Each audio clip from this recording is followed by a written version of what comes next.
कालखंड आणि छत्रपती शिवाजीराजांचा कालखंड यामध्ये सुमारे 1700 वर्षाचा अंतर आहे. महाराजांचा कालखंड हा 17व्या शतकामधला आणि सम्राट अशोकाचा कालखंड इसवी सन पूर्व 3ऱ्या शतकातला, म्हणजे सुमारे 2000 वर्षाचा अंतर या दोन महापुरुषांच्या जीवनचरित्रामध्ये आहे. अशोकाचं राज्य आणि छत्रपती शिवाजीराजांचं राज्य याची जर तुलना केली तर अशोकाने 36 वर्ष राज्य केले. म्हणजे इसवी सन पूर्व 268 ला ते राजगादीवरती आले आणि इसवी सन पूर्व 232 ला, बरोबर आहे, इसवी सन पूर्व 232 ला त्यांचा मृत्यू झाला. म्हणजे सुमारे 36 वर्ष राज्य केले. आणि छत्रपती शिवाजीराजांनी सुद्धा जे राज्यकारभार केलेला आहे तो 35 वर्ष राज्यकारभार केलेला आहे. म्हणजे शिवाजीराजांचं 35 वर्ष, सम्राट अशोकाचं राज्य हे 36 वर्षाचं राज्य आहे. आता सम्राट अशोकाचं राज्य आणि छत्रपती शिवाजीराजांचं राज्य हे दोन राज्य कोणाची होती? आता अशोकाला काही हिंदू हृदय सम्राट म्हणता येईल का? जसं अशोकाला हिंदू हृदय सम्राट म्हणता येणार नाही तसं छत्रपती शिवाजीराजांना सुद्धा हिंदू हृदय सम्राट म्हणता येणार नाही. कारण शिवाजी महाराज अशोकाचं राज्य हे रयतेचं राज्य होतं, जनमानसाचं राज्य होतं, लोककल्याणकारी राज्य होतं. अशोकाला जो वारसा मिळाला तो तथागत गौतम बुद्ध आणि वर्धमान महावीरांचा वारसा मिळाला. कारण अशोकाचे आजोबा चंद्रगुप्त मौर्य यांच्यावरती वर्धमान महावीरांच्या अर्थात जैन धर्मियांचा प्रचंड मोठा प्रभाव होता. आणि ते शेवटी जैन म्हणूनच आपल्या कर्नाटकातील श्रवणबेळगोळ या ठिकाणी त्यांचा शेवट झाला. जैन धर्म आणि बौद्ध धर्म असे सायमल्टेनियसली म्हणजे एकाच काळातील दोन धर्म आहेत. अशोक, वर्धमान महावीर आणि तथागत गौतम बुद्ध हे समकालीन इसवी सन पूर्व 6व्या शतकामध्ये, आणि या दोन्ही जैनिझम आणि बुद्धिझम मध्ये जवळजवळ साम्य आहे. काही अपवाद वगळता जवळजवळ साम्य आहे. हे दोनही महापुरुष संघगणातून म्हणजे एक समतावादी प्रशासन व्यवस्था, राज्य व्यवस्थेतून आलेले दोघे राजपुत्र होते. महावीर आणि तथागत गौतम बुद्ध हे दोघे अनात्मवादी आहेत, म्हणजे आत्मा नाही. निरीश्वरवादी म्हणजे ईश्वर नाही. अनित्यतावादी म्हणजे जगामध्ये नित्य काही नाही. आणि दोघे बुद्धी प्रामाण्यवादी म्हणजे विज्ञानवादी आहेत. म्हणजे महावीर हे सत्वादी म्हणजे अनेकांतवादी होते, जो बुद्धी प्रामाण्यवादाशी संबंधित वाद आहे. आणि बुद्ध तर प्रतिसमुत्पाद सांगतात, कार्यकारण भाव. जगामध्ये ज्या घटना घडतात, निसर्गामध्ये ज्या घटना घडतात, त्या प्रत्येक घटनेच्या पाठीमागे कारण आहे, चमत्कार नव्हे. सूर्य का उगवतो, पाऊस का पडतो, अपघात का होतो, पुत्रप्राप्ती का होते, पुत्रप्राप्ती का होत नाही, एखाद्या व्यक्ती वयोवृद्ध का होतो, मृत्यू का येतो, या सगळ्या गोष्टीच्या पाठीमागे कारण आहे, चमत्कार नव्हे. असं शास्त्रीय विश्लेषण करणारा जगाचा पहिला सायंटिस्ट म्हणजे तथागत गौतम बुद्ध. म्हणजे आपण केपलर, आइन्स्टाईन, न्यूटन यांचं नाव घेतो, पण जगाचा सायंटिस्ट पहिला कोण असेल तर तथागत गौतम बुद्ध. तत्वज्ञानाची मांडणी वैज्ञानिक दृष्टिकोनातून करणारा जगाचा पहिला मानवतावादी महापुरुष म्हणजे तथागत गौतम बुद्ध आणि वर्धमान महावीर. महावीरांचा साधवाद, बुद्धाचा अनेकांतवाद आणि बुद्धाचा प्रतिसमुत्पाद. आणि बुद्ध आणि महावीर दोघेही वर्ण व्यवस्थेचे विरोधात समतावादी आहेत. बुद्ध आणि महावीर दोघांनीही वर्ण व्यवस्था नाकारली आहे. इसवी सन पूर्व 6व्या शतकामध्ये म्हणजे ज्यावेळेस वैदिक परंपरेने महिलांना जगण्याचा सुद्धा अधिकार नाकारला होता. कारण वेदामध्ये पुत्र कामिष्ठी यज्ञ सांगितलेला आहे, पुत्र व्हावा म्हणजे पुत्र झाला, म्हणजे पुत्रीची अपेक्षा वेद धरत नाहीत. म्हणजे पुत्र कामिष्ठी यज्ञ, पुत्री कामिष्ठी यज्ञ वैदिक वाङ्मय म्हणजे ब्राह्मणी वाङ्मय सांगत नाही. म्हणजे भिडेच्या मुखातून सुद्धा, भिडे माहिती आंबेवाले, भिडेच्या मुखातून सुद्धा आंबे खाऊन पुत्र प्राप्ती होते. पुत्र, पुत्री नाही, मुलगी नाही म्हणत तो, मुलगा. म्हणजे जी वैदिक परंपरा, ब्राह्मणी परंपरा आहे की जी ब्राह्मणी पुरुष सत्ता, स्त्री असते मानसिकता. म्हणजे पुरुष श्रेष्ठ आहे, वंशाला जेव्हा मुलगाच असू शकतो आणि मुलगा सर्वश्रेष्ठ आहे, पुरुष सर्वश्रेष्ठ आहे आणि मुलींना जन्माला येण्याचा अधिकार नाही. बाबासाहेब आंबेडकर ज्यांना म्हणजे वर्णबाह्य ठरवतात, म्हणजे बाबासाहेब आंबेडकर म्हणतात की ब्राह्मणी परंपरा स्त्रियांना काय म्हणते, वर्णबाह्य, आउटकास्ट. म्हणजे ब्राह्मण स्त्रिया ब्राह्मण वर्णात नाही, क्षत्रिय स्त्रिया क्षत्रिय वर्णात नाही, वैश्य स्त्रिया वैश्य वर्णात नाही, शूद्र स्त्रिया शूद्र वर्णात नाही. म्हणजे Brahmin, Maratha, Mali, Dhangar, scheduled caste, scheduled tribes या सर्व महिलांचं स्थान सारखं आहे, वर्णबाह्य. म्हणजे एकाच वर्णात स्थान देतात ही ब्राह्मणी परंपरा. अशा काळात म्हणजे आज सुद्धा मुलगा झाल्यानंतर पेढे वाटले जातात आणि मुलगी झाल्यानंतर जिलेबी वाटली जाते. आज देखील अनेक ठिकाणी शिकलेले लोक स्त्री भ्रूण हत्या करतात. निरक्षर लोक स्त्री भ्रूण हत्या करत नाहीत. डॉक्टर शिकलेले असतात, डॉक्टरच्या मदतीशिवाय स्त्री भ्रूण हत्या होऊ शकत नाही ना. तर स्त्री भ्रूण हत्या शिकलेले लोक करतात आज सुद्धा 21व्या शतकात. म्हणून आमचा बुद्ध आणि महावीर श्रेष्ठ आहे. तर इसवी सन पूर्व 6व्या शतकामध्ये बुद्ध राजा प्रसेनजिताला म्हणाले, राजा मुलगी झाली दुःख करू नकोस, मुलगी सुद्धा हिंमतवान आहे, कौतुकवान आहे, बुद्धिमान आहे. लिंगभेद वजा केला तर मुलगी सुद्धा शारीरिकदृष्ट्या, मानसिकदृष्ट्या, बौद्धिकदृष्ट्या सामर्थ्यशाली आहे. त्यामुळे बुद्ध पुढे राजा प्रसेनजिताला म्हणतात, मुलगा आणि मुलगी दोघे वंशवर्धक आहेत. वंशाला दिवा तर मुलगाच असं नव्हे, मुलगी सुद्धा वंशाला दिवा आहे असं सांगणारा जगातला पहिला महापुरुष म्हणजे तथागत गौतम बुद्ध. महावीरांनी मुलींना, महिलांना त्यांच्या संघगणामध्ये प्रवेश दिलेला आहे. बुद्धांनी संघगणामध्ये प्रवेश दिलेला आहे. बुद्धाचं तत्वज्ञान, महावीराचं तत्वज्ञान समतावादी, स्त्रियांचा सन्मान करणारं, बुद्धिप्रामाण्यवादी, विषमतेला अर्थात वर्णव्यवस्थेला कडक विरोध करणारं होतं.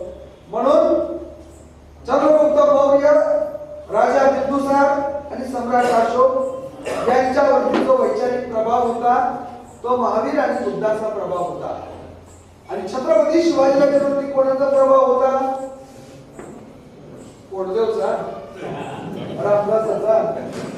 शिवाजी महाराज जर का रामदासाच्या कीर्तनाला किंवा प्रवचनाला गेले असते तर शिवाजी महाराज मान झाले असते का? कारण रामदासाचं तत्वज्ञान विषमतावाद आहे. रामदास म्हणजे 17व्या शतकाचा भिडे आणि 21व्या शतकाचा रामदास म्हणजे भिडे. म्हणजे रामदास हा वर्णव्यवस्थेचा समर्थक आहे. नीच प्राणी गुरुत्व पावला तेथे आचार्य बुडाला, नीच प्राणी गुरुत्व पावला तेथे आचार्य बुडाला. म्हणजे ब्राह्मण सोडून मराठा, माळी, धनगर, सुतार, कुंभार, गवार, बौद्ध, मातंग हे जर शिक्षक झाले तर आचार बुडतो. तुम्ही नीच आहात काय म्हणतो? म्हणजे जर कोण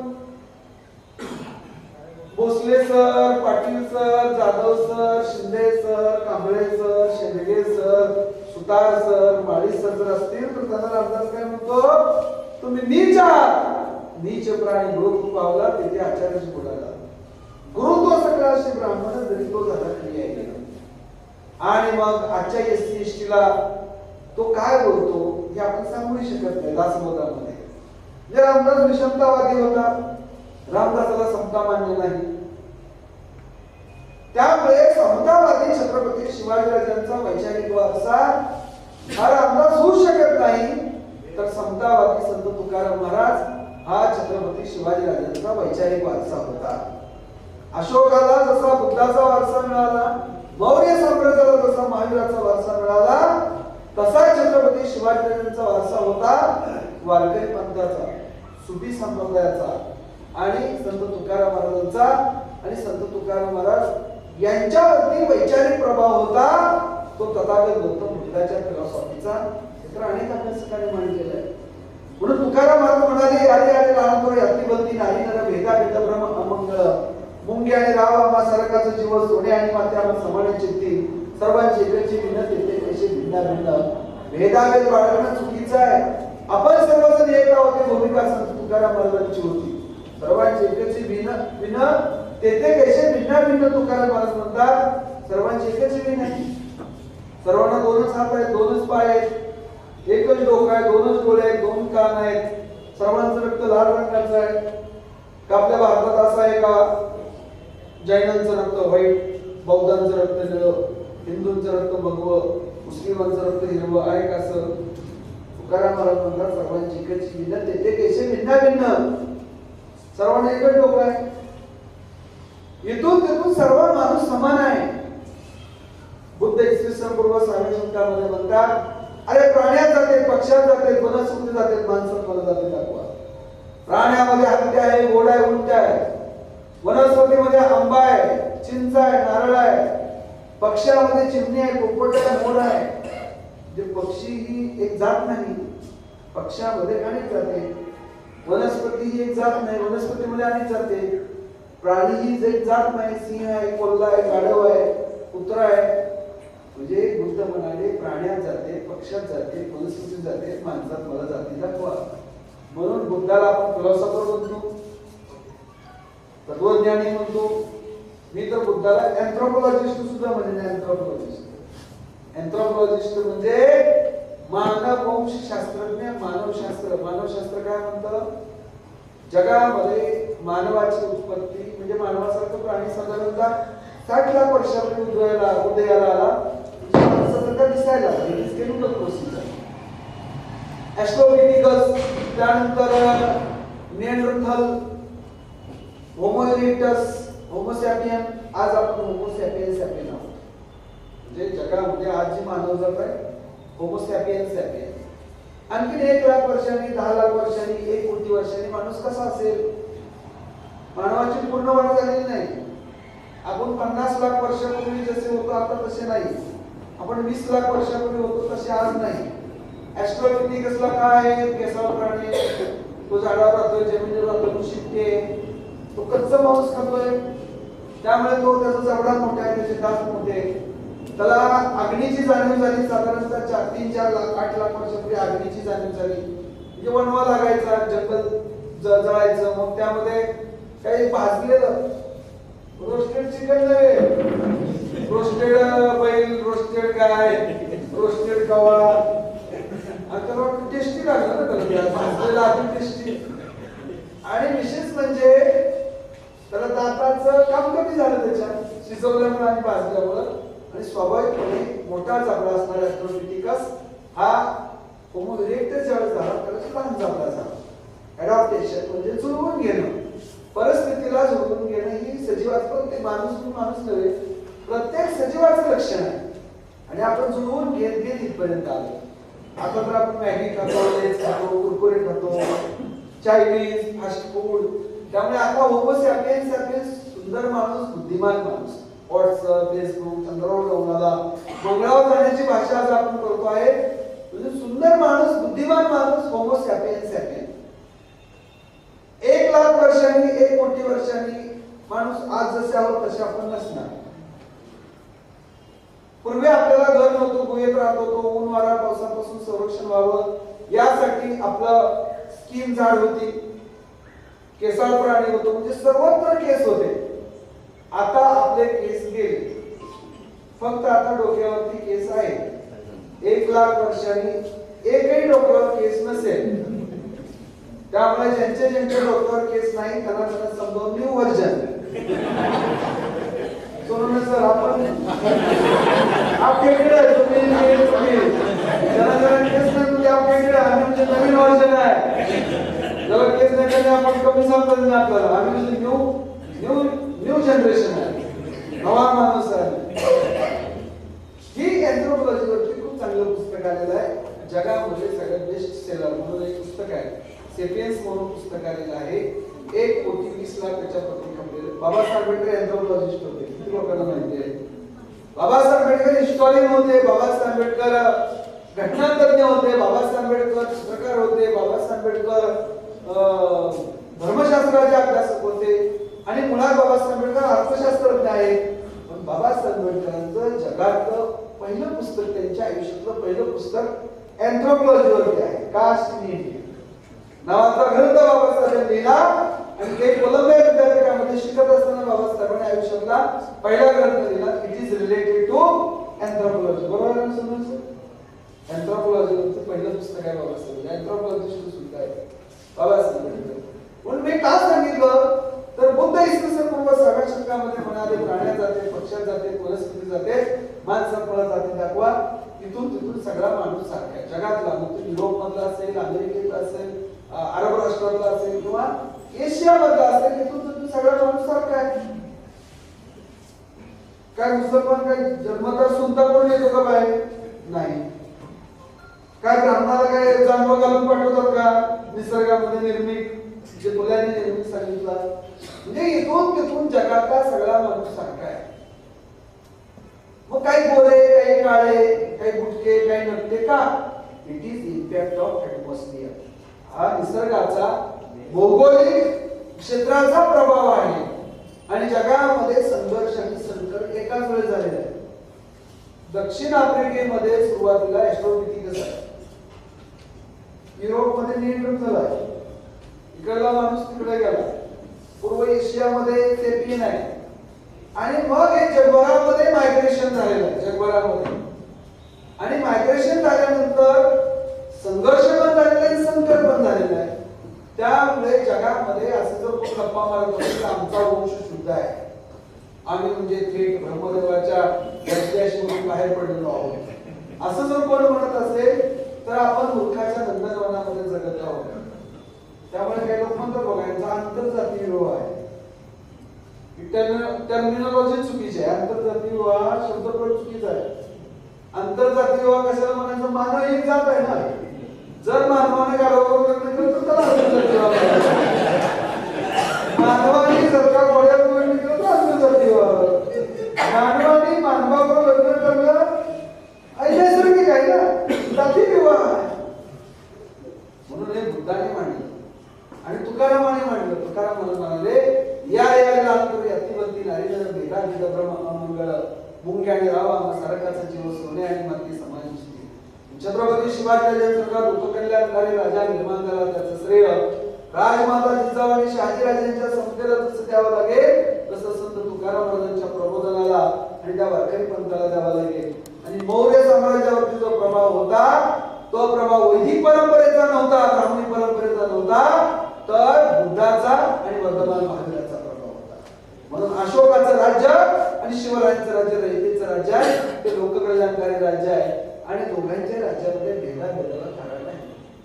शिवाजीराजांच्या राज्यामध्ये कोण आहे? त्या फक्त मराठा आहे. मराठा हा तर शब्द खूप व्यापक आहे. मराठा ही एका जातीला उद्देशून बोलले नाही फुल्यांनी किंवा गिरायडपनी रायजावती मराठा पाव घेणाऱ्या गागड्यांनी. कुणबी माळी मातन महादंतर सुतार कुंभार लोहार आदींनी मराठा. स्वराज्यासाठी लढला तो मराठा. शिवाजीराजांच्या राज्याला ग्रँड म्हणतो हिस्ट्री ऑफ द मराठा. म्हणजे काय त्यात फक्त काय भोसले, जाधव, शिंदे, पवार एवढेच लोक होते का? तर आपल्या पूर्वजांनी खांद्याला खांदा लावून छत्रपती शिवाजीराजांचं राज्य निर्माण केलं. शिवाजीराजांचं राज्य समतेचं राज्य आहे. अशोकाचं राज्य समतेचं राज्य आहे. अशोकाच्या अनेक पदावरती सरांनी जाता उल्लेख केला की महत्वाची जी पद आहेत त्यांची गुप्तहेर खातं, द्रव्य निरीक्षक, त्यांचे जे काही सुभेचे प्रमुख आहे, त्यामुळे अशोकाने भेदभाव केलेला नाही. आणि अशोकाचं राज्य शूद्राचं राज्य. शूद्र म्हणजे कोण? बाबा शूद्राचा. शूद्र म्हणजे आपण सर्वजण. छत्रपती शिवाजीराजांच्या राज्याच्या प्रसंगी त्याला शूद्र म्हटलं. आणि म्हणून अशोकाचं राज्य शूद्राचं राज्य. शूद्राचं म्हणजे कष्टकरी, कामकरी शेतकरी, ज्याला शरद पाटील म्हणतात. बुद्ध अशा उंबरठ्यावरती उभा आहे, वर्ण व्यवस्थेचा अंत आणि जाती व्यवस्थेचा उदय. अशा उंबरठ्यावरती बुद्ध उभा आहे. वर्ण व्यवस्था उद्ध्वस्त आणि खिळखिळी करण्याचं काम तत्वज्ञानाच्या पातळीवरती बुद्धाने आणि महावीरांनी केलं. आणि म्हणून हे समतेचे संस्कार अशोकाकडे जे आले ते बुद्ध तत्वज्ञानातून आले. आता बुद्ध अशोकाला शिक्षण दिलं कोणी? त्यांच्या आईचं मोठे योगदान आहे. संभाजीराजांना ज्या पद्धतीने आजीने घडवलं, जिजाऊने, शिवरायांना जिजाऊने घडवलं. आणि अशोकाच्या जडणघडणीमध्ये सुद्धा एका स्त्रीला स्थान द्यावं लागेल, ती म्हणजे अशोकाची आजी.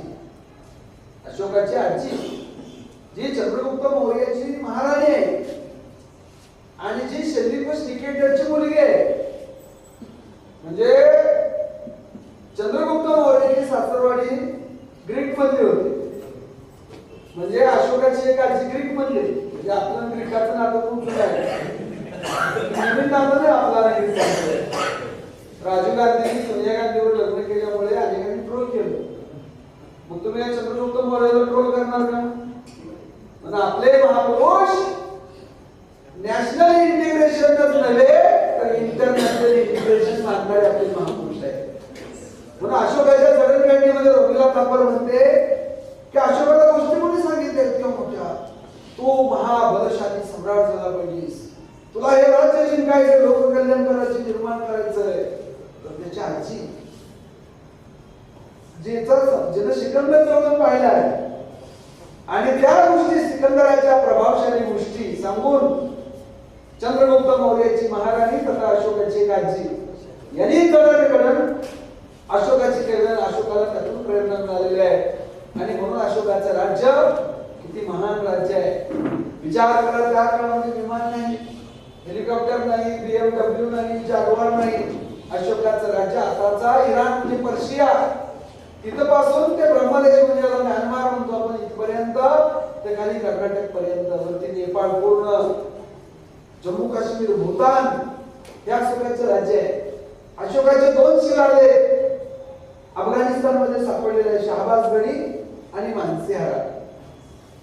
शहाबाज गडी या ठिकाणचा जो शिलालेख आहे तो खरोष्टी मध्ये आहे आणि मानसेहाराचा जो शिलालेख आहे तो ब्राह्मीमध्ये. अशोकाचे सगळे शिलालेख हे ब्राह्मीमध्ये, मग लुंबिनीचा असेल, कलिंग युद्धाचा संदर्भातला असेल किंवा टोपरा मिरज या ठिकाणी सापडलेला असेल, अशोकाचे शिलालेख हे ब्राह्मीमध्ये. आणि अशोकाच्या शिलालेखाचं वाचन करण्याचा प्रयत्न फिरोजशाह तुघलक जो होता, तुघलकांचं राज्य दिल्लीच्या गादीवरती होतं, तुघलकांनी तो प्रयत्न केलेला आहे. तुघलकांनी 2 शिलालेख यमुना नदीतून कोंडक्यावरती बांधून दिल्लीला आणले होते. त्याचं वाचन करण्याचा प्रयत्न केला पण त्याचं वाचन कोणाला करता आलं नाही. अशोकाचं शिलालेखाचं वाचन 1837 साली जेम्स प्रिन्सेप नावाचा ब्रिटिश वाईन इन्स्पेक्टर, ज्याला मराठीमध्ये आपण द्रव्य निरीक्षक, कॅशियर म्हणत होते, कॅशियर, नोटा बोगस आहेत का ओरिजिनल आहेत का खरे आहेत का खोटे आहेत त्याची तपासणी करणारा जो अधिकारी असतो, तसा एक द्रव्य निरीक्षक ज्याला ब्रिटिश काळामध्ये वाईन इन्स्पेक्टर होता तो कलकत्त्याला, आणि तो जेम्स प्रिन्सेप यानं अशोकाच्या लिपीचं पहिल्यांदा वाचन केलं, उलगडा केला. का करू शकला तो? तर त्याला ग्रीक भाषा येत होती, ग्रीक. आणि अशोकाच्या एका कॉईनवरती, नाण्यावरती एक असा शब्द त्याला दिसला की देवानम पिया, सम्राट अशोक, आणि त्याला क्रॉस रेफरन्स त्याला मिळाला आणि त्यावरून आपल्या देशाच्या महान सम्राटाचे, सम्राट अशोकाच्या लोककल्याण राज्याची उकल झाली. ते एका ब्रिटिशाने केली. Cunningham, sir John Marshall, Gordon Childe, या कॅनिंगहॅम नंतर फायन आणि यॉन शॉंग हे जे पर्यटक भारतात आले होते त्यांची प्रवास वर्णन वाचून बुद्धाशी आणि मौर्य साम्राज्याच्या संबंधित जेवढी स्थळं आहेत त्याचा कॅटलॉग बनवला आणि नंतरच्या काळामध्ये उत्खनन झालं. जो lord Cunningham ASI archaeological survey of इंडियाचा पहिला डायरेक्टर, त्याला श्रेय दिलं पाहिजे की ज्यानं मौर्य साम्राज्य आणि बुद्धाशी संबंधित, बौद्ध विचाराशी संबंधित जेवढी काही स्थळं आहेत ती स्थळाचं कॅटलॉग लॉर्ड कॅनिंगहॅमने बनवलं. म्हणून या सम्राट अशोकाचं राज्य कसं लोककल्याणकारी राज्य होतं आणि ते अफगाणिस्तानापर्यंत, पाकिस्तान तर आताच आहे, पेशावर असेल, तक्षशिला असेल, म्हणजे पर्शियाचा जो बॉर्डर आहे, पर्शियाची सीमा आहे, ज्याचा आपण इराण म्हणतो, इथपासून लोककल्याणकारी राज्य आहे आणि उत्तम राज्यकारभार चाललेला आहे. अशोक जरी पाटील पुत्र पाटणा या ठिकाणी आहे, पण मोबाईल नाही, व्हॉट्सअप नाही, फेसबुक नाही, व्हिडिओ कॉलिंग नाही, बाबा काय चाललंय बघायला, असं काय व्हिडिओ कॉन्फरन्सिंग काय अशोक अपडेट घेत नाही. तरी अशोकाचं राज्य कर्नाटकापासून ते अफगाणिस्तानापर्यंत आणि म्यानमार पर्यंत, नेपाळ पर्यंत, म्हणजे हे लोकांचं राज्य होतं, ते आपलं राज्य वाटत होतं लोकांना. लोकांना घरामध्ये सवलत दिली, म्हणजे शिलालेख आहे ही तथागत गौतम बुद्धाची जन्मभूमी आहे.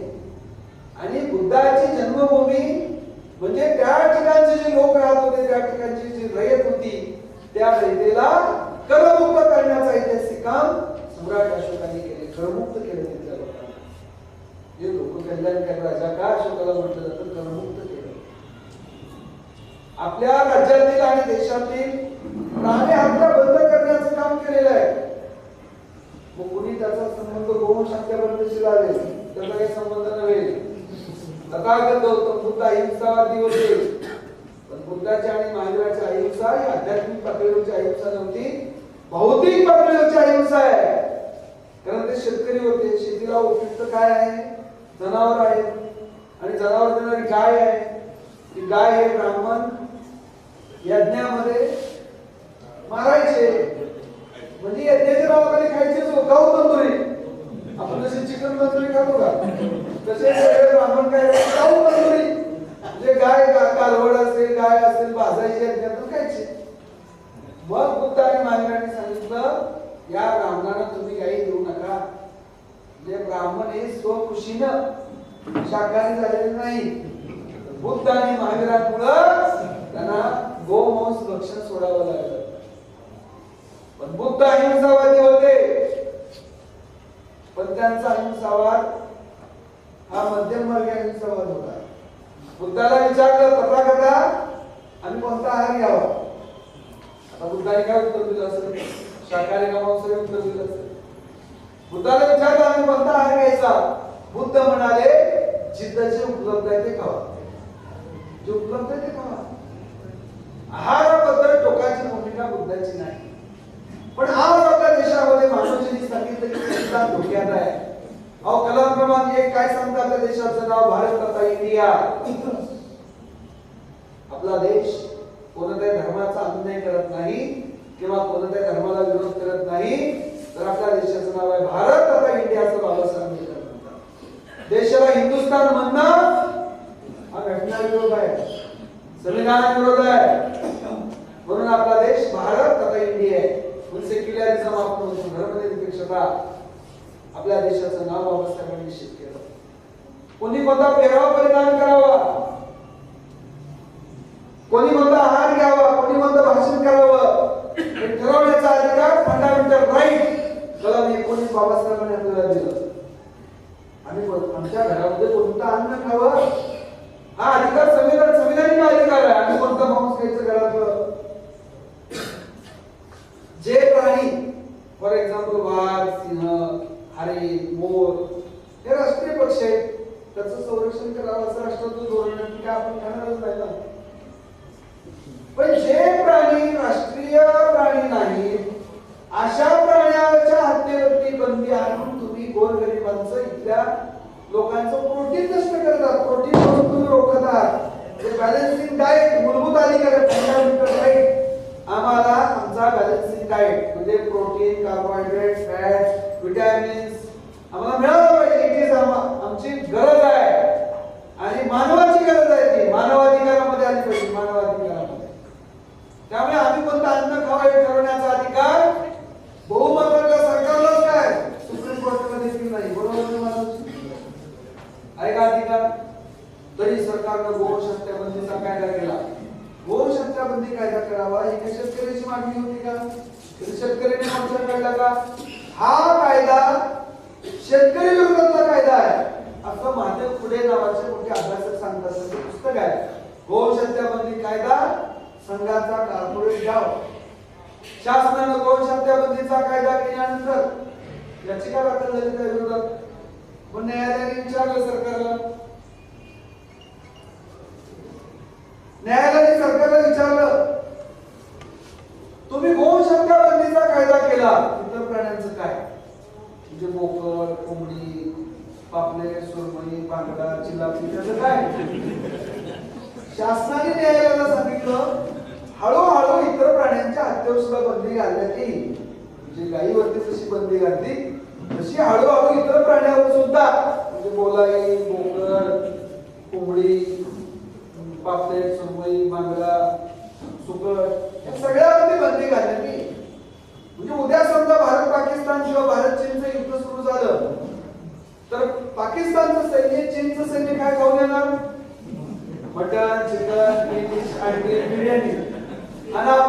अन्य बघर शब्दाला नीतीची भाजी कुकरीचं मोठं काळूचं फलफुलं गेल्या आठवड्यात नाव कोण पुढे घालतं तिथं तर आलं एकच घास खाला खाऊ वाटलं नाही अहो यातून प्रोटीन कसं मिळणार म्हणजे तुम्ही धर्माच्या नावाखाली काय करत आहात शोषण करत आहात हुकुमशाही आणतात पेशवाई आणतात कोणी काय भाषण करावं कोणी कुठला पेहराव प्रदान करावा कोणी कोणतं अन्न खावं यावरती नियंत्रण येणं हुकुमशाही आहे या संविधान विरोध आहे सेक्सवर तुझं नियंत्रण आहे बरं का सध्या तुम्हाला माहिती आहे आपल्या देशामध्ये एक संप्रदाय आहे त्याचं मी नाव तुम्हाला सांगणार नाही तुम्ही ओळखायचं तुम्हालाच सांगता येणार नाही कारण आपण त्यातले नाही आजूबाजूला काही मित्रमंडळ असतील ऐकलं तर तुम्ही मला सांगा तुम्हाला जर माहिती असेल एक संप्रदाय आहे त्या संप्रदायातला एक व्यक्ती भेटला म्हणाला आमच्याकडे अशी नैतिकता आहे काय तर नवरा बायकोनी बहीण भावासारखं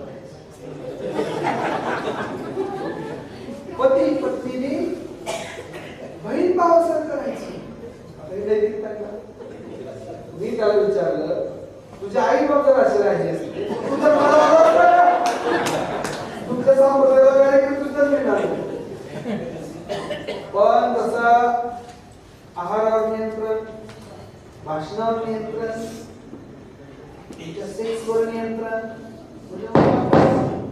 मतदान कुणाला करणार ना हे नियंत्रण मिळवलेलं कुठल्या संप्रदायाला करणार कुणाला करू शकतो तुमचं सगळं मन नियंत्रणाखाली ठेवायचं आणि तुम्हाला वापरायचं हुकुमशाही पेशवाई म्हटलं जातं म्हणून आपल्या देशात येणारी हुकुमशाही येणारी पेशवाई ही इसिस पेक्षा तालिबान्यांपेक्षा भयानक असेल सिरियापेक्षा अफगाणिस्तानपेक्षा भयानक असेल सुंदर अफगाणिस्तान आमच्या अशोकाचा अफगाणिस्तान जगाला ड्रायफ्रूट देणारा अफगाणिस्तान काय अवस्था आहे अफगाणिस्तान सिरिया सम्राट अशोकाचा मित्र होता सिरियाचा राजा काय त्याचं नाव अँटिओकस बहुतेक अँटिओकस सिरियाचा राजा सम्राट अशोकाचा मित्र होता मित्र म्हणजे अशोकाची मैत्री काय नुसती चाकण मंचर वडगाव श्रीलंकेचा राजा अशोकाला भेटायला आला विमान नव्हतं विमान कसा आला असेल श्रीलंकेचा राजा अशोकाला भेटायला कसा आला असेल म्हणजे काय बैलगाडी नाही विमान नाही हेलिकॉप्टर नाही कसा आला असेल तर हा राजा अशोकाच्या विचारानं कार्यानं प्रभावित होऊन श्रीलंकेवरून बोटीने निघाला पण आता सगळे आगबोट पण नसेल ना इतकी मोठी बैल त्या बोटीने निघाला आणि बंगालच्या उपसागरातून कलकत्त्याला आला आणि कलकत्त्यातून गंगा नदीतून उलटा पाटण्याला काय प्रेम असेल मित्राला भेटायला कसा मैत्रिणीला भेटायला कुठेही जाते मित्राला भेटायला राजा कसा प्रेम राजाचं राजाची अशोकाची मैत्री इंटरनॅशनल मैत्री होती म्हणून अशोक हा केवळ भारताचा राजा नव्हे जगाचा राजा आहे जगाचा लोककल्याणचा राजा म्हणून अशोक काय म्हणतो की मी आता माझ्या राज्यातील पशुहत्या बंद केलेली आहे फक्त 100% शाकाहारी नाही म्हणजे अशोकाचा प्रामाणिकपणा किती आहे गोगरे साहेब काय म्हणतो पुढे अशोक कसे का फक्त मोर आणि हरिण मारण्याची तेवढी परवानगी आमच्या किचन मध्ये आहे अशोक प्रामाणिक पण अशोक नाही म्हणत डोंगी म्हणजे आताचे लय डोंगी बुवा बघा आता जे बुवा आहेत ना आपल्या देशात असाराम बाबू काय म्हणायचे मी साक्षात भगवान कृष्णाचा कृष्णाला यायला वेळ नाही त्यांचा रिप्रेझेंटेटिव्ह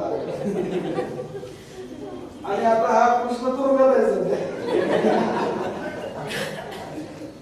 हे काय ब्रह्मचर्य अहिंसेच्या गप्पा मारतात आणि काय काय धंदे करतात आताचे बुवा बाबू अशोक प्रामाणिक अशोक म्हणतो की आता माझ्या राज्यामध्ये मी पशुहत्या बंद करण्याच्या सूचना दिलेल्या आहेत पण माझ्या उत्पादखान्यात म्हणजे किचन मध्ये स्वयंपाकघरात एक ठिकाणी मोर मारण्याची परवानगी ठेवली मात्र आहे आणि अशोकाचे जे शिलालेख वेगवेगळ्या ठिकाणी ते शिलालेखातून त्यांचं लोककल्याण करायचं राज्य आपल्याला दिसेल की करामध्ये दिलेली सवलत महिलांचा केलेला सन्मान आणि अशोक हा काय हटवादी नाही हुकुमशाह नाही आपल्या राज्यामध्ये इतर पंथीय सुद्धा लोक आहेत अशोकाला जाणीव आहे त्याची की फक्त बौद्ध आहेत असं नव्हे, तर आपल्याकडे वैदिक आहे, जैनिझम आहे, शैवपंथी आहे. त्या सर्वांच्या धार्मिक श्रद्धास्थानाचं रक्षण अशोकाने केलेलं आहे. मोदीने जर अशोकाचं पुस्तक वाचावं जरूर म्हणजे टॉलरन्स म्हणतात ना, सहिष्णुता हे अशोकाच्या चरित्रातून शिकावी, छत्रपती शिवाजी चरित्रातून शिकावी. अशोकाच्या अनेक महिला अधिकारी, प्रत्येक राज्यामध्ये अधिकारी, वेगळ्या बॉर्डरवरती सीमेवरती अधिकारी. जसं पवार साहेबांनी आधुनिक काळामध्ये मिलिटरीमध्ये मुलींना संधी दिली आणि एक मिलिटरीमध्ये ऑफिसर बनवल्या मुली. त्यावेळेस त्या विरोध होता किंवा मुलींना बॉर्डरवर लढता येईल का, मुलींना हेलिकॉप्टर चालवता येईल का, अशी शंका असते ना. पण मुलापेक्षा मुलगी अधिक हिंमतवान आहे. आणि पुरुष शेतकऱ्यांनी आत्महत्या केल्या, पण अपवाद वगळता एका स्त्री शेतकऱ्याने आत्महत्या केली. पुरुष संकटातून पळून जाऊ शकतात, स्त्री संकटातून पळून जातात. तुम्ही पहा, एखाद्या पतीचं निधन झालं तर पत्नी मुलांना शिकवणं, त्यांचं लग्न, कर्ज फेडणं, किमतीनं काबाड करणं स्त्रिया करते. पण पत्नीचं निधन झालं आणि पती असेल तर मुलांचं आणि कुटुंबाची काय वाताहत होते. म्हणून दासशूराची मुलांनी नावाचा ग्रंथ शरद पटलादार करते म्हणतात की स्त्री ही अधिक क्रिएटिव्ह आहे आणि म्हणून प्रसव क्षमता तिच्याकडे असल्यामुळे स्वाभाविकपणे निसर्गानं अपत्य प्राप्तीची जबाबदारी स्त्रीकडे दिलेली आहे, पुरुषाकडे नाही दिलेली. पुरुषाकडे जर जबाबदारी दिली निसर्गाने बाळ जन्म देण्याची आणि निघून गेला असतो पुरुष, आईचा मला गेला असतो निघून. ही पुरुषापेक्षा स्त्री क्रिएटिव्ह, स्त्री हिंमतवान आहे, स्त्री कर्तृत्ववान आहे, याच्यावरती अशोकाचा विश्वास होता. अशोकाने सैन्यामध्ये ऑफिसर महिला आहेत अशोकाच्या. राष्ट्रवाद म्हणजे काय, आमच्या राष्ट्रवाद भोगले साहेब नेहमी म्हणतात, राष्ट्रवाद मध्ये ज्या राष्ट्रामध्ये पुरुषाप्रमाणे स्त्रियांना सुद्धा सार्वजनिक जीवनामध्ये संधी असते त्या राष्ट्रवादाची गरज आहे. आणि आज जो येणारा सनातनी राष्ट्रवाद आहे तो वर्णाश्रम धर्मव्यवस्थेवरती आधारलेला ब्राह्मण, श्रेष्ठ, क्षत्रिय, वैश्य आणि शूद्र यावर आधारलेला येणारा राष्ट्रवाद, त्याला हिंदू राष्ट्रवाद म्हणतात. हिंदू राष्ट्र म्हणजे मराठा, माळी, धनगर, सुतार, कुंभार, व्यवहार यांचं राष्ट्र नव्हे. हिंदू राष्ट्र म्हणजे ब्राह्मणी राष्ट्र, यांना आल्याचे ब्राह्मणी राष्ट्र, ज्यामध्ये संविधान नसल, मनुस्मृतीचे कायदे असतील, त्या राष्ट्राला आपण सगळ्यांनी मिळून विरोध केला पाहिजे. म्हणून सम्राट अशोकाचं राष्ट्र हे स्त्रियांचा सन्मान करणारं राष्ट्र आहे, सर्व जाती धर्मीयांना हक्काधिकार देणारं राष्ट्र आहे, लोककल्याणकारी राष्ट्र आहे आणि तथागत गौतम बुद्धाच्या विचारांनी करणारं राष्ट्र आहे. अनेक राज्यकर्त्यांना भीती वाटते ना, आपण पुरोगामी विचाराचा अनुनय केल्यानंतर, पुरोगामी विचार फुले, शाहू, आंबेडकर बोलल्यानंतर मत देतील का, बुद्धाचं नाव घेतलं मतदान करतील का लोक. मुक्तिळक, सावरकर, गडगेवार यांचा मात्र उल्लेख करतात, त्यांच्या कार्यक्रमांना निर्धास्तपणे जातात, म्हणजे आपल्या लोकांना गृहीत धरतात ना, ते गृहीत धरतात. बरं, टिळकवादी, सावरकरवादी, गोळवलकरवादी हे कधीच फुले, शाहू, आंबेडकर यांच्या विचाराचं नाव घेणाऱ्यांना मतदान करत नाही. त्यामुळे सम्राट अशोकाची हिंमत काय आहे, उघडपणे तथागत गौतम बुद्धाच्या विचाराचा अंगीकारच केला नव्हे तर त्याचा प्रचार केला आणि त्यासाठी आपला मुलगा महेंद्र आणि कन्या संघमित्राला श्रीलंकेला पाठवलं. महेंद्र आणि संघमित्रा परत भारतात आले ना, आले का भारतात? माझ्या तर वाचनात नाही, ते परत भारतात आले, मर्ज झाले. मर्ज म्हणजे अशोकाच्या मुलगा आणि मुलगी आणि सोबत अनेक लोक असते, मर्ज झाले श्रीलंकेमध्ये. तर श्रीलंकेचे विद्यमान लोक आपले भावंड आहेत, आपले दुश्मन नाही. डेक्कन कॉलेजमध्ये आम्ही शिकत असताना श्रीलंकेचे काही विद्यार्थी होते आमच्याबरोबर शिकायला, पीएचडी करण्यासाठी, आर्किओलॉजी शिकण्यासाठी. आणि श्रीलंका गव्हर्नमेंट मधले मोठे लोक आणि कुलगुरू तिथल्या फंक्शन आले. आम्ही त्यांच्याशी चर्चा करायचो. Paris Ashokvan, Paris capital of the Ravan आणि Paris bedroom of the Vibhishan चर्चा करायचो आम्ही त्यांच्याशी. तर श्रीलंकेमधल्या PhD करणाऱ्या विद्यार्थ्यांनी किंवा तिथल्या कुलगुरूंनी डेक्कन कॉलेजमध्ये सांगितलं आम्हाला, we don't know about Ravan and Ram and Mandodari and Ashokwan and Sita. We only know about Samrat Ashok and Buddha. श्रीलंकेत अभ्यास करणारे दोनच ग्रंथ उपलब्ध आहेत, त्यातले दीपवंश आणि महावंश ऑथेंटिक मानले जातात. दीपवंश आणि महावंशमध्ये एक पॅराग्राफ सोडा, वाक्य सोडा, शब्द सुद्धा नाही रामायणाशी संबंधित, शब्द सुद्धा.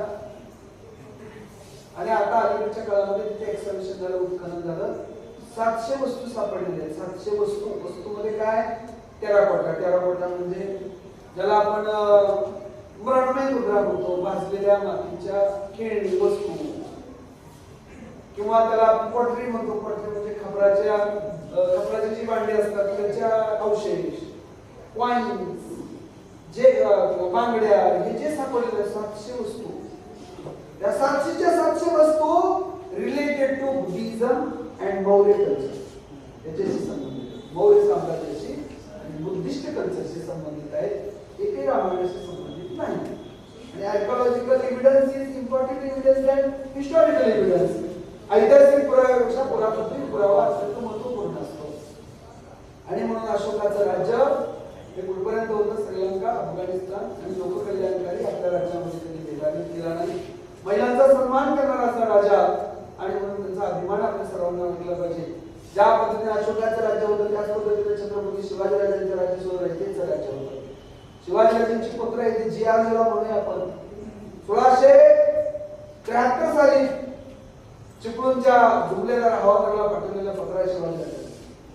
त्या पत्रामध्ये शिवाजीराजे हवालदाराला म्हणतात, संध्याकाळी झोपताना तेलवातीची दिवे विझून झोपी जायचा. म्हणजे शिवकाळामध्ये काही लाईट नव्हती ना, तेलवातीची दिवे.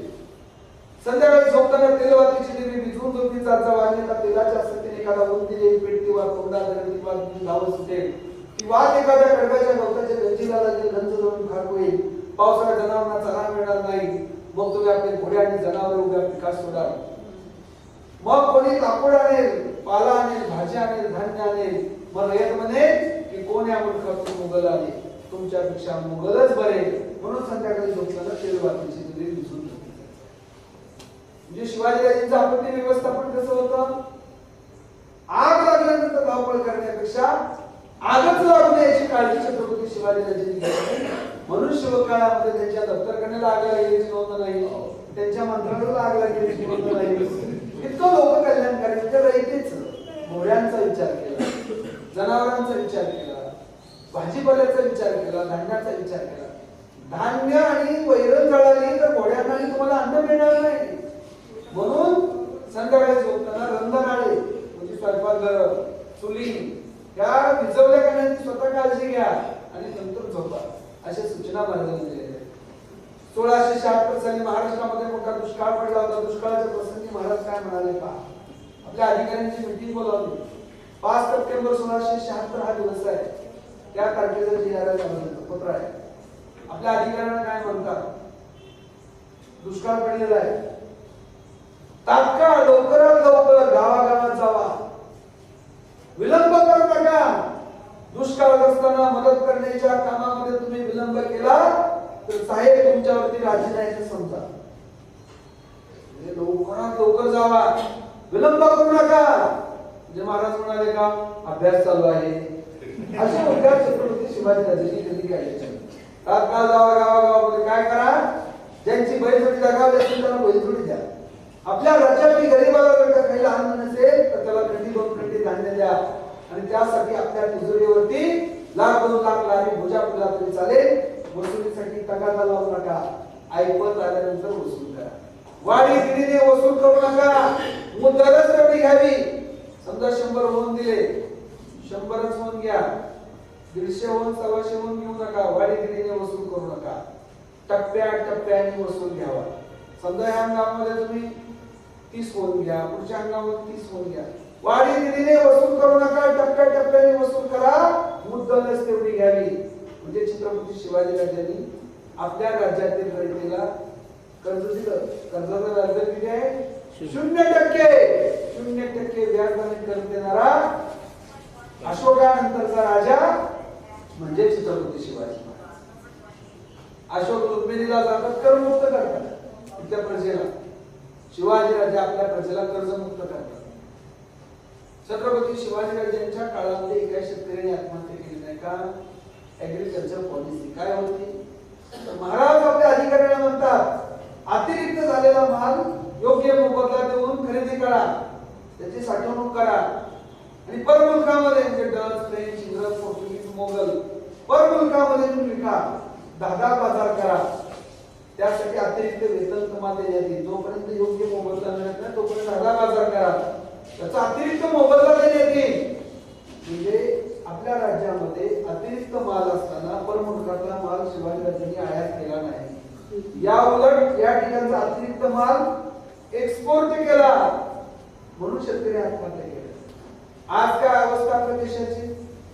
25 लाख टन गहू आयात केला इथं असताना, 90,000 टन कांदा आयात केला इथं असताना, मोजांबिकची तूर आयात केली इथं असताना.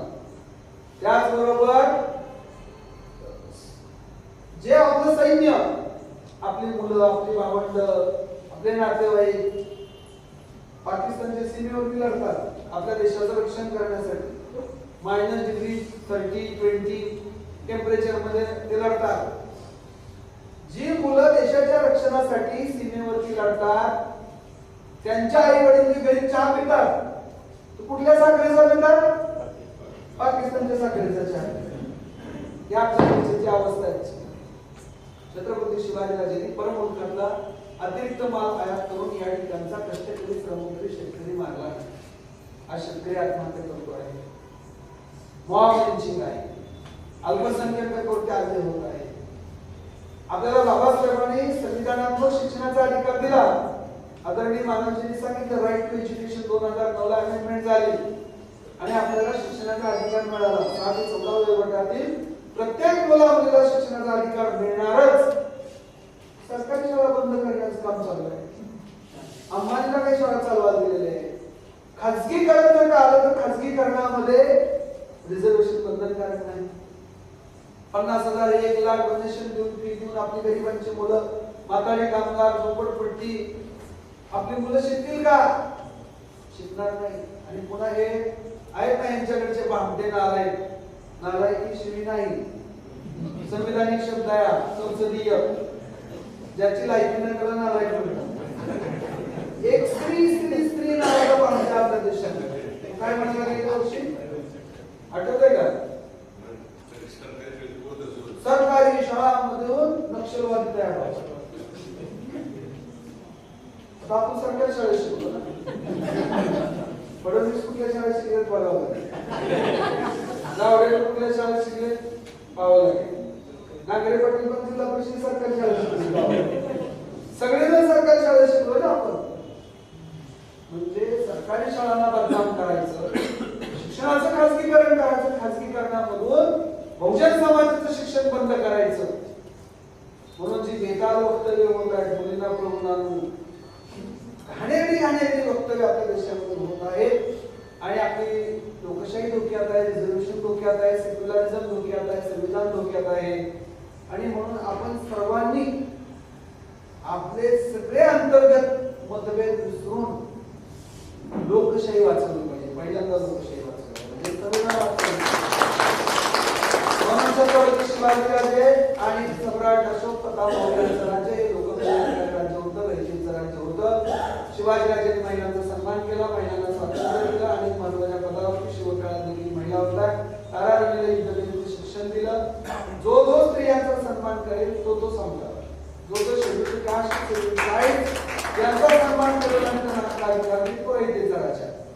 शिवाजीराजे एका ठिकाणी म्हणतात शेतकऱ्यांच्या भाजीच्या देठाला देखील हात लावू नका. ज्यावेळेस हैदराबादला निघाले महाराज दक्षिण भारत जिंकण्यासाठी स्वतःच्या राज्यातील रयतेचं तर हित केलंच, पण ज्यावेळेस ते कुतुबशाहीच्या राज्यातून निघाले सभासद कृष्णाजी आणि सभासद सोबत आहे कारण चरित्र लिहिले महाराजांचं तो लिहितो. शिवाजीराजांनी आपल्या सैनिकांना सूचना दिलेली आहे कुठल्याही गवताच्या काडीला तसनस न द्यावी, तसनस नासधूस करू नये. म्हणजे कुतुबशाहीच्या राज्यातून चाललोय आपण. आदिलशाहीच्या राज्यातून चाललं ठीक आपलं लढाई राज्याबरोबर आहे, त्याच्या राज्यातल्या गरिबाबरोबर शेतकऱ्याबरोबर नाही, तर शत्रूच्या मुलखातील भाजीच्या बेटाला किंवा गवताच्या काडीला देखील तसलंच न द्यावी, नासधूस करू नये. आता तसं राज्य आलं आपल्या देशात, शेतकऱ्यांच्या गवताची काडी ठेवू नका, गेला पाहिजे ही व्यवस्था आपल्या देशामध्ये आहे. 1679 साली विजापूरला मोठा दुष्काळ पडला, तर दुष्काळ असताना मदत म्हणून विजापूरच्या आदेशाला 10,000 चाळीसची पोती मदत म्हणून पाठवल्याची नोंद अशी आहे. हैदराबादच्या बादशाहांनी शिवाजीराजांना दक्षिण भारत जिंकण्यासाठी 1 लाख रुपये त्या काळात, 350 वर्षापूर्वीचे 1 लाख म्हणजे आताचे जवळजवळ हजारो अब्ज कोटी रुपये इतकी मदत दक्षिण भारत जिंकण्यासाठी केली. शरद पाटील म्हणतात संभाजीराजे निलंगणाकडे गेले म्हणून त्यांचा प्राण वाचला, अन्यथा त्याच वेळेस ब्राह्मण मंत्र्यांनी संभाजीराजांना हलाहल करून ठार मारलं असतं. जी शिवकाळातली लढाई राजकीय लढाई आहे, ती धर्मयुद्ध नाही, ती हिंदू मुसलमानांची लढाई नाही, पण हा धार्मिक ध्रुवीकरण करून आपल्या देशावरती राज्य करण्यासाठी इतिहासाची मोडतोड केली जाते. शिवाजीराजांचं वर्णन खापीखानाने केलं, जो मौलांचा इतिहासकार आहे. कारण मुंतका लुबामा आता फारसी ग्रंथ लिहिला, त्यात तो लिहितो शिवाजीराजांनी आपल्या राज्यातील रयतेला अशा सूचना दिलेल्या आहेत, सैनिकांना अधिकाऱ्यांना सूचना दिलेल्या आहेत, धर्मग्रंथ, धर्मस्थळ, स्त्रिया आणि लहान मुलं शत्रू असले तर त्यांचा आदर करा आणि सन्मान करा, असे सूचना छत्रपती शिवाजीराजांनी दिलेल्या आहेत. आणि अशोकाचे शिलालेख, स्तंभलेख काय सांगतात, तर सर्वांचा सन्मानाने आदर करा, हे अशोकाने. अशोकाचं राज्य लोककल्याणकारी आणि छत्रपती शिवाजीराजांचे सुद्धा राज्य लोककल्याणकारी. अशोकाचा इतिहास लिहिण्यासाठी एक खूप मोठी आंतरराष्ट्रीय कीर्तीची अभ्यासिका रोमिला थापर मिळाली. छत्रपती शिवाजीराजांचा इतिहास दुर्दैवाने पुरंदरेने लिहिला. अशोकाचा इतिहास पुरंदरेने लिहिला असता तर अशोकाचे जे विरोधक आहेत त्यांचे त्यांनी आधी नाव बदलले, अफजल खान, सध्या अशोकाचा इतिहासच नाही ना, म्हणून अशोकाचा इतिहास लिहिला नाही पुरंदरेने. म्हणून भावाला भगिनींनो, छत्रपती शिवाजी महाराज, सम्राट अशोक आणि असा खूप मोठा लोककल्याणकारी वारसा आपल्याला लाभलेला आहे. आणि अशा रयतेच्या राज्याची रचना संविधानाच्या माध्यमातून भारतरत्न डॉक्टर बाबासाहेब आंबेडकरांनी केली. आज आपलं संविधान म्हणजे सम्राट अशोक, बुद्ध, महावीर, शिवराय, फुले, शाहू आंबेडकर या सगळ्या महापुरुषांच्या विचाराचं प्रतिबिंब आणि विचाराचं सार म्हणजे आपलं संविधान आहे. कलम 14, 15, 16, 17 कलम 14, 15, 16, 17 काय सांगतंय, जात, धर्म, पंथ, प्रांत, भाषा आणि लिंग यावर भेदाभेद करता येणार नाही, समानतेचा अधिकार संविधानाने दिला. कलम 51 मूलभूत अधिकार आपल्याला सांगितलं, मूलभूत कर्तव्य दिली सांगितली की स्त्रियांचा अवमान होईल अशा प्रथा परंपरा पाळू नये, वैज्ञानिक दृष्टिकोन बाळगावा आणि अंधश्रद्धा पसरवू नये, असं कलम 51 मध्ये सांगतात. असं धर्म स्वातंत्र्याचा अधिकार, शिक्षणाचा अधिकार, मूलभूत कर्तव्य आज रिझर्वेशन एससी एसटी ओबीसी ना मिळालेले आहे, त्याचं श्रेय भारतरत्न डॉक्टर बाबासाहेब आंबेडकरांच्या संविधानाला द्यावं लागेल. आरक्षणाची घोषणा केली, सुरुवात केली, घटनाबद्ध करण्याचं काम बाबासाहेबांनी केलं. 3,743 जाती ओबीसी मध्ये येत्या. अनेक लोकांचे गैरसमज असे की बाबासाहेबांनी फक्त एससी एसटी ला आरक्षण दिलं. आम्ही कॉलेजला असताना मंडल आयोगाच्या मोर्चा काय प्रचार केला, आरएसएसने त्यावेळेस एससी एसटीचं आरक्षण वाढवलं आणि एससी एसटी म्हणून ओबीसीचं आरक्षणासाठी लढत होते. 340व्या कलमानुसार 3,743 जातींना आरक्षण मिळालं, ओबीसींना बाबासाहेबांच्या संविधानातून. मराठा समाज आमदार, खासदार, उद्योगपती दिसतात, ते मराठा समाजाचं स्वरूप नाही. अनेक संस्थांनी केलेल्या अभ्यासावरून आपल्याला स्पष्ट झालेलं आहे की गाववाड्यातील एससी एसटी ओबीसी सारखीच 99% मराठ्यांची अवस्था आहे. सुमारे 45 तरुण तरुणींनी आत्महत्या केलेल्या आहेत महाराष्ट्रात, त्याच्यावर चर्चा होत नाही. 40-45 तरुणांनी आत्महत्या केलेल्या रिझर्वेशनसाठी. पण आजचा मराठा पुढचा पूर्वी आहे, तुकाराम महाराज म्हणतात त्यांच्या गाथेमध्ये कसं उल्लेख आहे, शिवाजीराजांच्या समकालीन अज्ञान असं लिहिलेल्या पोवाड्यामध्ये शिवाजीराजांचं उल्लेख पूर्वी असं आलेला आहे. म्हणजे मराठा म्हणजे आपण सर्व, आणि आजचा मराठा म्हणजे पुढचा पूर्वी. मी तर मानवची माझी प्रामाणिक भावना अशी आहे की मराठा समाजाला जर का रिझर्वेशन मिळालं तर जो आपला प्रदेश आंबेडकर वाद आहे आणि जो बहुजन वाद आहे तो भक्कम होईल. आणि जेवढं मराठा समाजाच्या आरक्षणाला आपण म्हणजे जे काही थोडेफार लोक विरोध करत आहेत म्हणजे तुम्ही सनातन्यांकडे ढकलत आहात. मराठा सनातन्यांच्या तावडीत तुम्ही पाठवत आहात. म्हणून या देशामध्ये जर का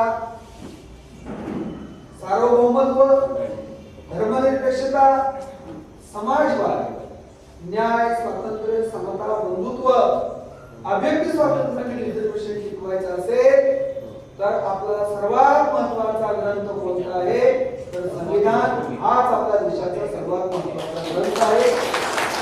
आणि त्याचं रक्षण करणं ही सगळ्यांची जबाबदारी आहे. संविधानाचं रक्षण करणं ही जबाबदारी फक्त एससी ची नाही, सुषमा स्वराज सुद्धा आहे. सुषमा स्वराज काही दिवसापूर्वी म्हणाल्या भगवद्गीता या देशाचा राष्ट्रीय ग्रंथ झाला पाहिजे. भगवद्गीता म्हणजे समर्थन करतो म्हणजे स्त्रियांना हक्काधिकार नाकारतो भगवद्गीता. जर संविधान नसतं आणि भगवद्गीता राष्ट्रीय ग्रंथ असता तर सुषमा स्वराज कुठे गेले असता कुठे त्या परराष्ट्र मंत्री आहेत, उत्तम काम करतात त्या आज आपल्या देशामध्ये. त्यांना एक पद मिळालं माझ्या बाबासाहेबांच्या संविधानामुळे मिळालं. त्यांना माहिती नसेल, माहिती झाल्यानंतर त्या पण संविधानाच्या बाजूने मिळाली. दिल्लीमध्ये संविधान जाळलं, त्यांना अटक झाली, मग कारवाई झाली, अजून कारवाई झाली. एक केंद्रीय मंत्री अनंत कुमार हेगडे नावाचा उघड म्हणतो की या देशातील सर्व राज्यांमध्ये लोकसभेप्रमाणे राज्यसभेत आणि सगळ्या राज्यात बहुमत आल्यानंतर संविधान बदलणं आमचं उद्दिष्ट आहे. अजून मंत्रिमंडळातून मोदींनी काढलेलं नाही त्याला बाहेर. ज्या वेळेस हे बहुमतात येतील त्यावेळेस आपला देश सिरिया आणि अफगाणिस्तानपेक्षा वाईट अवस्था आपल्या देशाची झालेली असेल. आपला देश हा बुद्धाचा आहे, महावीराचा आहे, अशोकाचा आहे, संत नामदेवाचा, संत तुकारामाचा, शिवराय फुले शाहू आंबेडकरांचा आहे आणि तो तसाच राहावा ही जबाबदारी आपल्या सर्वांची आहे. आणि ती जबाबदारी आपण सर्वजण मिळून पार पाडूया. सोनवणे साहेबांनी जे राष्ट्र निर्माण हेच राष्ट्र निर्माण हेच राष्ट्र आपल्याला निर्माण करायचंय. त्यासाठी आपण हातात काम करूया एवढीच इच्छा व्यक्त करून या ठिकाणी थांबतो. धन्यवाद.